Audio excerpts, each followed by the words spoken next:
ക്ലാസ്സിൽ പഠിച്ചുകൊണ്ടിരിക്കുന്നത് സോഷ്യൽ സയൻസിലെ 6ാമത്തെ അധ്യായം സമന്വയത്തിൻ്റെ ഇന്ത്യ എന്ന പാഠഭാഗമാണ്. കഴിഞ്ഞ ക്ലാസ്സിൽ നമ്മൾ ആദ്യ പാഠഭാഗങ്ങളിൽ നമ്മൾ പറഞ്ഞത് രണ്ട് പ്രസ്ഥാനങ്ങളെ കുറിച്ചായിരുന്നു. ആ കാലഘട്ടത്തിൽ ഉരുത്തിരിഞ്ഞിട്ടുള്ള ദർശനങ്ങളുടെ അടിസ്ഥാനത്തിൽ രൂപീകൃതമായിട്ടുള്ള 2 പ്രസ്ഥാനങ്ങൾ ഉണ്ടായിരുന്നു. ആ പ്രസ്ഥാനങ്ങളുടെ സവിശേഷതകളെ കുറിച്ചുമൊക്കെയാണ് കഴിഞ്ഞ ക്ലാസ്സുകളിൽ നമ്മൾ ചർച്ച ചെയ്തുകൊണ്ടിരുന്നത്. ഭക്തി പ്രസ്ഥാനവും സൂഫി പ്രസ്ഥാനവും എന്നാണ് ആ 2 പ്രസ്ഥാനങ്ങളുടെ പേര്. അതിൻ്റെ സവിശേഷതകൾ, അതിന് നേതൃത്വം നൽകിയ ആളുകൾ, അവരുടെ ജീവിതചര്യകൾ, അവരുടെ ജീവിത രീതികൾ എപ്രകാരമായിരുന്നു, അവരുടെ പ്രധാനപ്പെട്ട ഗുരുക്കന്മാർ അറിയപ്പെട്ടിരുന്നത് ഇതൊക്കെ പേരിലാണ് തുടങ്ങിയിട്ടുള്ള കാര്യങ്ങളാണ് നമ്മൾ കഴിഞ്ഞ ക്ലാസ്സിൽ പഠിച്ചുകൊണ്ടിരിക്കുന്നത്. ഇന്നത്തെ ക്ലാസ്സിൽ നമ്മൾ പറയാൻ പോകുന്നത് ഭക്തി പ്രസ്ഥാനം ഉത്തരേന്ത്യയിലെ. അപ്പം ഭക്തി പ്രസ്ഥാനം സൗത്ത് ഇന്ത്യയിലാണ് തുടങ്ങിയെന്ന് പറഞ്ഞു, ക്രമേണ നോർത്ത് ഇന്ത്യയിലേക്ക് പടരുകയായിരുന്നു. അത് നോർത്ത് ഇന്ത്യയിലെ ഇതിന് സാരഥ്യം വഹിച്ചത് കബീറാണ്. അപ്പം അദ്ദേഹത്തിന്റെ ചില വരികളാണ്, അദ്ദേഹത്തിന്റെ ദോഹ എന്ന് പറയുന്ന കൃതിയിലെ ചില വരികളാണ്. ദൈവം പല നാമത്തിൽ അറിയപ്പെടുന്നു: അള്ള, റാം, കരീം, കേശവ, ഹരി, ഹസ്രത്ത്. സ്വർണം മോതിരമായും വളയായും മാറ്റാം, എന്നാൽ അതെല്ലാം സ്വർണം തന്നെയല്ലേ. വ്യത്യസ്തത നാം ഉപയോഗിക്കുന്ന വാക്കിൽ മാത്രമാണ്. ഇത് ആരുടെ വരികളാണ്? ഇത് ഈ പറഞ്ഞ കബീറിന്റെ വരികളാണ്. ഭക്തി പ്രസ്ഥാനത്തിലെ പ്രമുഖനായിരുന്ന കബീറിന്റെ ദോഹ, അതായത് അദ്ദേഹത്തിന്റെ അർത്ഥവത്തായ ഈരടികളാണ് ഈ കൊടുത്തിരിക്കുന്നത്. ഓക്കെ, തമിഴ്നാട്ടിൽ ആരംഭിച്ച ഭക്തി പ്രസ്ഥാനം പിൽക്കാലത്ത് ഉത്തരേന്ത്യയിലേക്ക് വ്യാപിച്ചു. ഇദ്ദേഹത്തിന്റെ മറ്റൊരു കാഴ്ചപ്പാടാണ് പറയുന്നത്: ഒരേ മണ്ണുകൊണ്ടുണ്ടാക്കിയ 2 പാത്രങ്ങളാണ് ഹിന്ദുവും മുസ്ലിമും എന്ന് ഓർമ്മിപ്പിച്ചു അദ്ദേഹം. അതുപോലെ ഹിന്ദു മതവും ഇസ്ലാം മതവും തമ്മിൽ സഹോദര ബന്ധം വളർത്തുവാനായിട്ടും അദ്ദേഹം ശ്രമിച്ചു. ഇതൊക്കെയാണ് സമന്വയം എന്ന് പറഞ്ഞ് ഉദ്ദേശിക്കുന്നത്. നമ്മുടെ ചാപ്റ്ററിന്റെ പേര് അങ്ങനെ ആയിരുന്നു അല്ലെ, സമന്വയത്തിന്റെ ഇന്ത്യ എന്നാണ്. അപ്പം ആളുകളെ തമ്മിൽ യോജിപ്പിച്ച് നിർത്തിയ ഘടകങ്ങൾ എന്തൊക്കെയാണെന്നുള്ളതാണ് പറയുന്നത്. ആളുകൾ യോജിപ്പിച്ച്, ഒരു പ്രദേശത്തെ ആളുകൾ ഇങ്ങനെ യോജിപ്പിച്ച് നിന്ന് കഴിഞ്ഞാൽ മാത്രമല്ല അത് രാജ്യമായിട്ട് പരിണാമം നടക്കുകയുള്ളൂ. ഓക്കെ, ഭക്തി പ്രസ്ഥാനം ഉത്തരേന്ത്യയിൽ ഇതാണല്ലോ നമ്മൾ പറഞ്ഞുകൊണ്ടിരിക്കുന്നത്.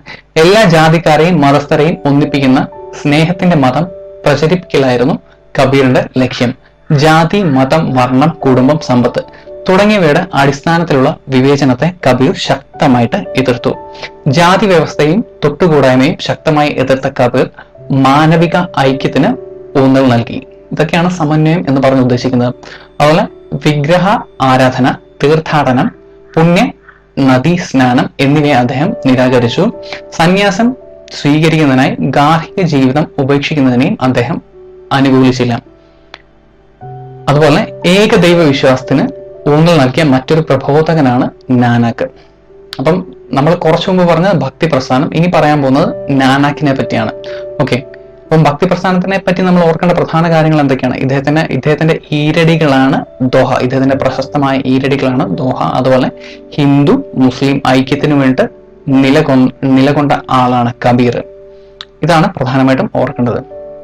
ഇനിയിപ്പോ അതുപോലെ മറ്റൊരു പ്രസ്ഥാനമാണ് ഗുരു നാനാക്ക്. അദ്ദേഹമാണല്ലോ സിഖ് മതസ്ഥാപകൻ.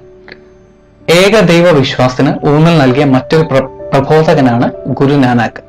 ഹിന്ദു ഇസ്ലാം മതങ്ങളിലെ തത്വങ്ങളെ ഏകീകരിക്കാനാണ് നാനാക്ക് ശ്രമിച്ചത്.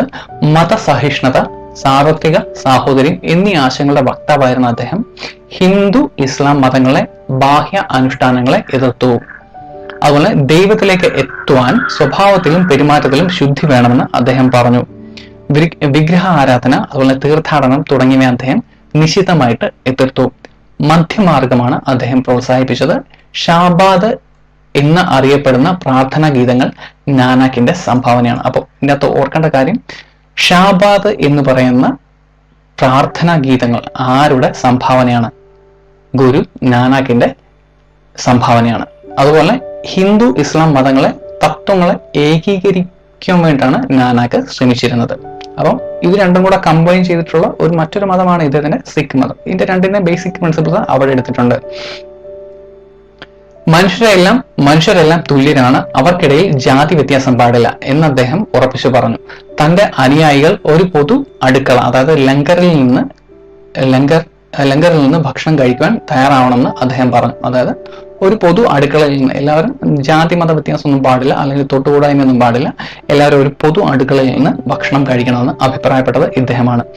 അടുക്കളയുടെ പേരെന്താണ്? ലങ്കർ. നോർത്ത് ഇന്ത്യയിലെ ലങ്കറിൽ നിന്ന് ഭക്ഷണം കഴിക്കുവാൻ തയ്യാറാക്കണം എന്ന് പറഞ്ഞു ഇദ്ദേഹം. പിൽക്കാലത്ത് സിഖ് മതത്തിന്റെ ഉത്ഭവത്തിന് ഇത് വഴിതെളിച്ചു. ഇനിയിപ്പോ ഭക്തി പ്രസ്ഥാനത്തിലെ സ്ത്രീ സാന്നിധ്യം. നിരവധി സ്ത്രീകൾ ഭക്തി പ്രസ്ഥാനത്തിലേക്ക് ആകർഷിക്കപ്പെട്ടിരുന്നു മധ്യകാലഘട്ടത്തില്. അതുപോലെ അവരിൽ പ്രധാനിയായിരുന്നു രാജസ്ഥാനിലെ കവയിത്രിയായ മീരാഭായ്. ഇവരൊരു കൃഷ്ണഭക്തയായിരുന്നു. മീരാഭായ് ധാരാളം ഭജനകൾ രചിച്ചു. ഇന്ത്യയുടെ വിവിധ ഭാഗങ്ങളിലെ ഭക്തി പ്രസ്ഥാനത്തിൽ സ്ത്രീ സാന്നിധ്യം കാണുവാൻ സാധിക്കും. പ്രധാനമായിട്ടും കാശ്മീരിലെ ലാൽ ദേദ്, ഇവരൊരു സ്ത്രീയാണ്. ഈ പറയുന്ന എല്ലാം സ്ത്രീകളാണ്.